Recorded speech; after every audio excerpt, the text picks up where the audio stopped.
What's going on, guys? It's Zach here, bringing you guys another fantasy football video. I just finished up doing my first round of projections for pretty much every single player in the NFL. It was a lot of fun, took a long time, so that's sort of why we haven't put out a ton of videos over the last couple weeks. But really going to start getting into it. I'm going to do 4 videos here. I'll be going through my top 10 quarterbacks, top 10 running backs, top 10 receivers, and top 10 tight ends. And then I'll make sure I get my rankings up on my website. I'm just waiting until after those videos are up before I sort of format it all nicely and put it on the website. And then we'll get into sleepers, breakouts, busts, values, doing a lot more mock drafts and everything, and it's going to be a lot of fun. So really cool, really fun, sort of going through all the projections, seeing where players land. Sort of fun to see how like my initial gut reaction or gut thoughts would have been, and then seeing how those compare to what the rankings end up being. But it's a lot of fun. Obviously, these rankings that I'm showing here are just based solely off of projections. I'm assuming in all of these projections that every single player is going to play all 17 games. Obviously, not realistic, but I like to sort of just ignore injury risk in general when I'm doing my projections, and then when I'm making draft selections, I'll make some sort of consideration based off of how healthy I think a player is going to be. But as far as projections go, I don't really account for that. So that's what you're getting here. If you guys have any players that you want to know specifically where they landed that weren't in the top 10, just let me know. I'm happy to give you guys answers in the comments, and any other questions, I'd love interacting with you guys there. So should be a lot of fun, and yeah, let's just go 10-1 here. So I'll start with the quarterback 10.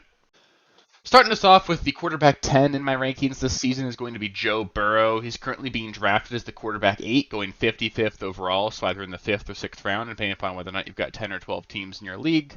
Health is obviously going to be a huge concern for Burrow. Like I mentioned earlier, though, these projections are assuming a perfectly healthy season, so I'm assuming Burrow is going to play the full 17 games, and that still gives him that quarterback 10 rank for me. There is still a possibility as well with the Bengals that they could lose T. Higgins as well. There have been trade rumors circulating him. Obviously, I mean, if I were a betting man, I'd bet Higgins ends up in Cincinnati this season and then leaves after this year. They also already lost Tyler Boyd. Tyler Boyd recently signed with the Tennessee Titans, so they also lost Joe Mixon as well. So there's some lack of continuity around this offense. They also lost their offensive coordinator, who's now the head coach of the Tennessee Titans, Brian Callahan. So going to be a little bit of turnover from what they've had over the last couple of years. But that being said, Joe Burrow obviously still has the upside to be a top 3 quarterback in both the NFL and in fantasy. We've seen it before. But the problem with a lot of these guys and any player really in general at the quarterback position that doesn't rush the ball a ton is they're going to need to throw at least 35 passing touchdowns. You're probably looking at them needing to throw 40, 45 if they really want to crack into that top 3. So you're going to need to really sort of a bit of an outlier in in terms of touchdown production season out of these guys. There's always a guy or two that does it. Last season it was Jordan Love who finished second in the NFL in passing touchdowns, along with Dak Prescott. So it can happen. There are these guys that don't necessarily run a lot that can perform at a high level, but it's just tough to project that. Sort of where I sort of think the fantasy football scoring system breaks down compared to the NFL, and that I think rushing for quarterbacks is a little bit overweighted, but that's kind of a different conversation. Um, that being said, I wouldn't mind leaving a draft with Joe Burrow as my quarterback 1, but I'd probably be a little bit uncomfortable. This is where health comes in. I'd probably be looking to draft a second quarterback on top of him. If you want to pair him with a guy like Trevor Lawrence, pair him with a guy like Tua Tagovailoa. If you want to draft Anthony Richardson with him, Anthony Richardson's being drafted significantly ahead of him. Anthony Richardson also didn't quite make my top 10. I believe he finished at 11. So that is something I'm sure a lot of you guys will have a lot of questions about, but I think this is a pretty good spot here for Joe Burrow, and I think if you want to draft him as your quarterback 1, he's obviously got the upside, and I don't mind doing that at all. Next up, we've got Brock Purdy coming in as my quarterback 9. He's currently being drafted as the 11th quarterback off the board, going in the 7th or 8th round, depending upon your draft format.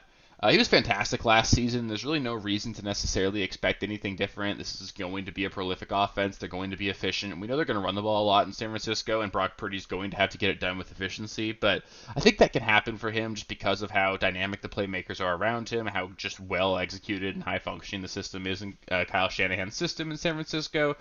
There is still the possibility that they lose either Brandon Ayuk or Deebo Samuel. There have been a lot of trade rumors circulating about both of them, but they drafted a receiver in the first round as well, and I'm pretty confident the Niners can make it work with almost whoever they put out there. So not super worried about that. I don't really see top 3 upside for Brock Purdy. The passing volume's not going to be there, and he's not going to give you a ton of production on the ground, and we know Christian McCaffrey is really what makes this offense hum. So I don't think he's really got top 3 upside, so if you want to play it safe, I think he's a perfectly good draft pick, but if you're looking for somebody that could win your league at the quarterback position, I don't really think Joe Burrow or Brock Purdy could be that guy. Next up for me is going to be Lamar Jackson. He's currently coming in as my quarterback 8 in my projections. He's being drafted as the quarterback 4, 38th overall. He finished as the quarterback 4 last season, so I think his current ADP is probably pretty fair. But he was extremely hot and cold. He had a really long stretch where he really just was negatively impacting fantasy rosters, and then he also certainly won people their championships last season with just an absolutely dynamic performance in each of the last 2 weeks. So he's definitely the kind of guy that can win you a week, win you a league, and he's definitely a good quarterback to have on your fantasy roster. The reason I have him a little bit lower is with the addition of Derrick Henry, I'm sort of expecting slightly lesser touchdown production out of Lamar. I think obviously when they get towards the goal line, we know it's going to be Derrick Henry, and then on top of that, I think they'll just run the ball a little bit more, be a little bit less pass heavy than they were last season. Last season was one of the highest pass attempt seasons that Lamar's had in his career. I don't really expect that to change, and they don't really have enough weapons for me to expect there to be like a super high. I'm not projecting Lamar for throwing 30 plus touchdowns this season. Derrick Henry's going to get a lot of the rushing touchdowns, so obviously, Lamar Jackson's a quarterback 1. He could easily put up 100 rushing yards and 300 passing yards in any given week. So he's a great quarterback to have. I've got no problem with him being ranked as high as quarterback 1 if you want to do that. He's just not someone I really see myself drafting a ton of because I'm expecting Derrick Henry to be really productive there, and that's going to eat into what Lamar's doing. Next up, we've got Jared Goff coming in as my quarterback 7. He's currently being drafted as the quarterback 12, 91st overall. This is another quarterback without true top 3 upside, so even though I technically have him ranked as my quarterback 7, I would obviously prefer to draft a guy like Lamar Jackson over Jared Goff. Just because when I'm making these picks, I'm trying to draft guys that I think can make a significant difference for me, and Lamar Jackson does have that potential. I don't think Jared Goff really does, but I do view Jared Goff as someone who's going to be a super consistent low-end quarterback 1 for you guys. I don't really want him to be my only quarterback. I view him sort of in that streaming category, low-end quarterback 1 kind of guy. But if you end up really just waiting on the quarterback position and you're the last player in your league to draft a quarterback, if you do that, I think Jared Goff's going to be perfectly fine for you. One thing I would note is the Lions really addressed their defense in the draft this offseason. I do expect their defense, especially in the secondary, to be at least a little bit better than what it was last season. We might not see quite as many shootouts in Detroit as we have over the last couple of years, so it could reduce the offensive production just a little bit. Not really worried about that, though. Jared Goff's a good player. They've got really good weapons there with Gibbs, Amon-Ra, Laporta, Jameson Williams, David Montgomery. So plenty of weapons there. Jared Goff at quarterback 7, perfectly fine. I just don't really see a world where he cracks into that top 4 just because I don't think he's got that upside. So if you want to draft him, stream him. I think that's totally great, but I wouldn't draft him expecting him to be the guy who wins you your league. Next up, we've got the quarterback 6 for me, and that's going to be Jordan Love. He's being drafted as the quarterback 6, going 54th overall in drafts. And I honestly genuinely think that Jordan Love has a shot to finish as a top 3 quarterback, even potentially the quarterback 1 if things break right for him. He finished 2nd in the NFL in passing touchdowns last season, and it was effectively his rookie season in the NFL. It was his first full season as a starter. It's extremely reasonable to only expect him to take a step forward. And really, if you look at it, it was the back half of the season that let Jordan Love sort of break out and really be that true elite quarterback. And if he could just produce at that level over the course of an entire season, he could certainly be awesome. There are elite weapons around him: Jaden Reed, Christian Watson, Romeo Doubs, Dontavian Wicks. I like both the tight ends they have, Luke Musgrave and Tucker Kraft. They brought Josh Jacobs in. They've also got A.J. Dillon and Marshawn Lloyd in the backfield. So there's a lot of weapons all around them. Green Bay's always got a good to elite offensive line. It's just a really great situation for him. Their defense isn't fantastic, so they're going to have to lean on Jordan Love for sure. And they've got a head coach that wants to throw the ball a ton. That's going to be their philosophy. They're going to try and win games through Jordan Love, and I think they can do that. On top of that, he's sneaky productive with his legs. He's relatively athletic. He's going to give you probably 3 to 350 rushing yards over the course of the season. That's going to be a nice boost. And even in the backfield, they have guys that really haven't been that productive on the ground over the last couple of years. You're going to be looking at a lot more of their production coming through the air. Going to be a lot of pass attempts in Green Bay this season. I think Jordan Love's got a legitimate shot to lead the NFL in passing attempts, and if he does that and can continue being as efficient as he was last season, he could certainly end up being a top 3 quarterback. So I could see myself drafting a lot of Jordan Love this season. I really like the value, even at quarterback 6, and that being where I have him ranked. I really do sort of view that as like a very reasonable spot for him to be, and he's one of the guys that I think could genuinely crack into that top 3. So really excited about Jordan Love this season. I'm in. I believe he's a legitimately elite quarterback, and I think this is going to be the cheapest you're potentially able to draft him for the next several years. Coming in at quarterback 5 for me is going to be Patrick Mahomes. He's currently being drafted as the quarterback 3, being drafted 35th overall, so right at the end of that 3rd round. He finished as the quarterback 8 last season, but he did gain Xavier Worthy and Marquise Brown as wide receiver options. They lost MVS in the offseason as well. The issue for me here is that the Chiefs just have a legitimately good defense. I don't think they are going to need to lean on Patrick Mahomes to win shootouts as often. There will obviously be a couple games over the course of the season where Mahomes is going to do that, but I think the days of him putting up 5,000 yards and 50 touchdowns, it's just not going to be that like that this season. Isaiah Pacheco is a very meaningful part of this offense, and like I said, their defense is just too good to necessitate Patrick Mahomes doing that. On top of that, Rashee Rice dealing with a lot of legal trouble right now, probably going to be suspended for at least a few games. I've seen reports of anywhere between 1 game and 8 games. Uh, as each day goes by, it seems like we get more and more bad news about Rashee Rice. I'm sort of expecting the worst there a little bit for him. On top of that, Travis Kelce's only getting older, so as much as I like the fact that they did add some weapons, Marquise Brown hasn't really been a difference maker on the NFL field in several years.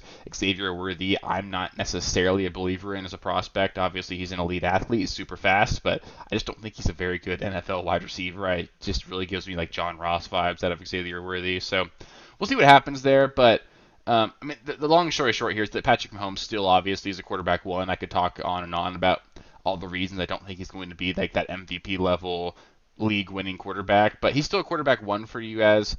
I don't see myself drafting him a lot this season. I think he's going to be a lot closer to like what we saw last season at that quarterback 8 and that quarterback 1 level. Being drafted at the end of the third round is just too rich for me. There's too many really good players there. There's quarterbacks that are going later that I like more than him, and it just makes it tough for me to justify taking Patrick Mahomes there. So Patrick Mahomes is great. He's the best quarterback in the NFL right now, but for fantasy, I just don't know if it's going to add up this season.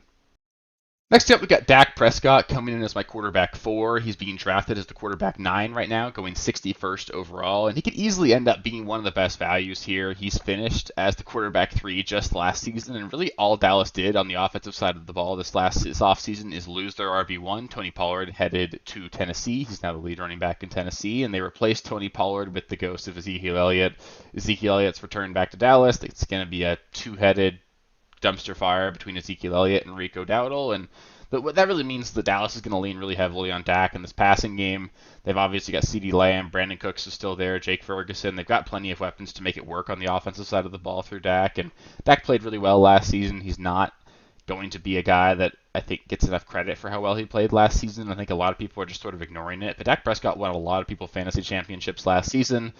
The Cowboys didn't do what a lot of us were worried about last season, and they didn't just turn to lean on that running game. They're going to be a pass-first offense. This defense is sort of boom or bust, so there's still going to be a lot of opportunity here for this defense to give up points, and that's going to make Dak a necessary part of this team. And I think there's plenty of opportunity here for Dak Prescott to finish as a fringe top 3 quarterback again. And being drafted as quarterback 9, that really seems like his floor to me.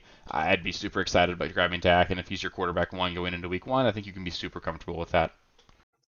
Next, coming in as my quarterback 3 right now is going to be Jaylen Herz. Last season was a bit of a down season for Jaylen Herz. I think anybody that watched the Eagles offense play just felt like they really weren't in sync the entire season and didn't really feel like they were that powerhouse offense they were 2 years ago when they had that Super Bowl run. Despite all of that, he did finish as the quarterback 2 overall, just behind Josh Allen. So I don't think this super big reason for concern about Jaylen Herz in this offense. Like I said, it was bad last season, and he was still the quarterback 2. I know some people are going to be concerned. Jason Kelce, their All-Pro Hall of Fame center, retired. Could sort of reduce the effectiveness of the tush push there, but I'm not really worried about that. I genuinely think that a lot of that effectiveness just comes from Jaylen Hurts just being one of the more athletic and physically dominant quarterbacks we have in the NFL. No concern there for me. Obviously, Jason Kelce's great, but that's not going to be a concern for me.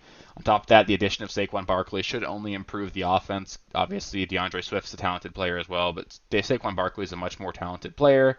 I would expect a small dip in rushing touchdown production, maybe not even just a small dip. I believe Jalen Hurts finished the season last year with 15 rushing touchdowns.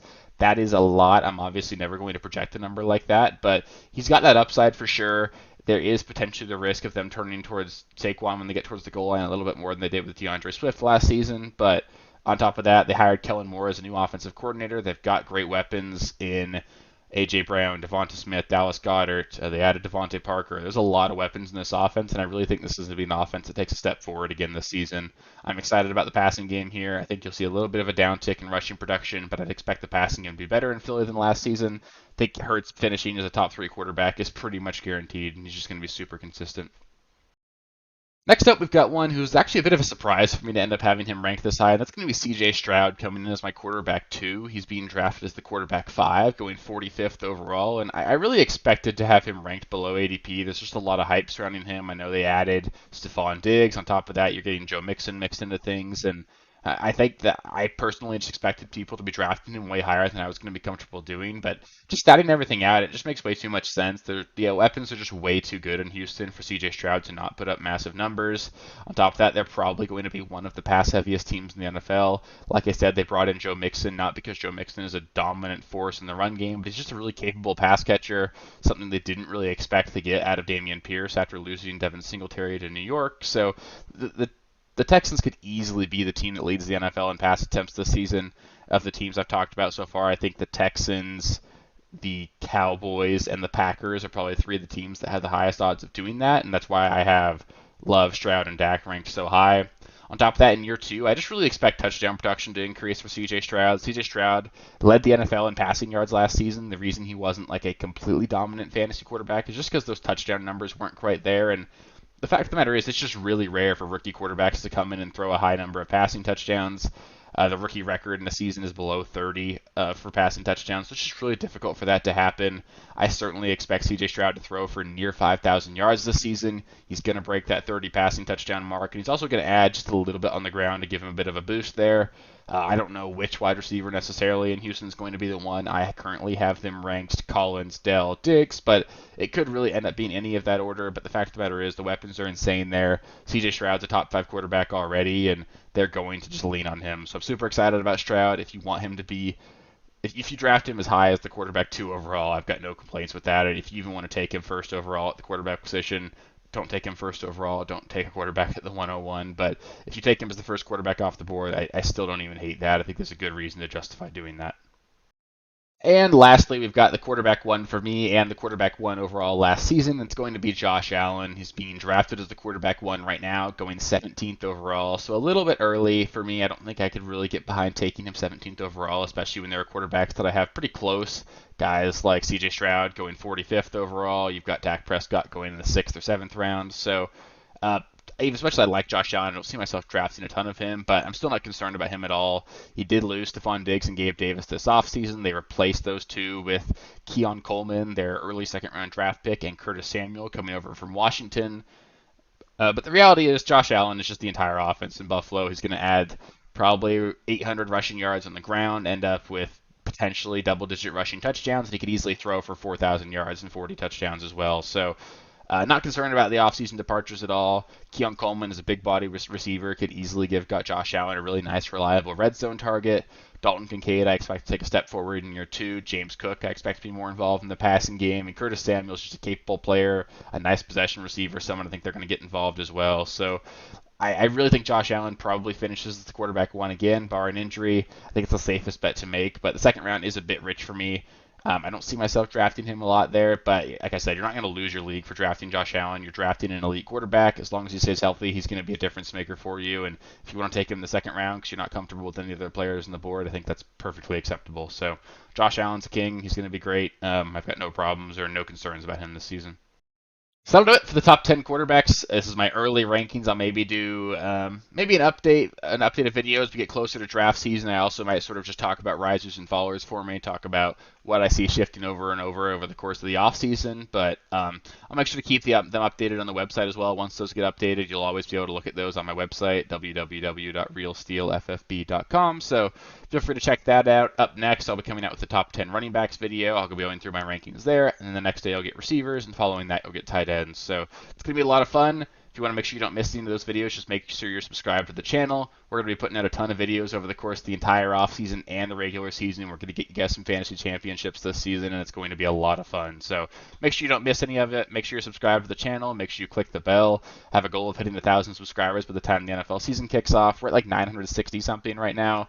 We can definitely get to 1,000. It shouldn't even take a month there. So I think we can do it. Just help me out if you haven't subscribed already. I know a lot of you guys watch these videos and haven't, so do that. If you are subscribed already, give the video a thumbs up. Really helps with the algorithm, helps me know I'm doing a good job. So I appreciate all you guys. If you have any questions, anything you want to talk about in the comments, let me know. Love interacting with you guys. It's a lot of fun, and really getting excited for football. We're 4 months out, basically, from getting some real NFL action. So appreciate all you guys. It's going to be a lot of fun, and I'll catch you next time. Peace. Thank you guys for watching. If you haven't already, please be sure to subscribe to the channel, like the video, check out these other videos here if you haven't. If you want more content, please feel free to follow me on Twitter at RealSteelFFB. I'll be more active on there as the season goes on. Thanks. Catch you later.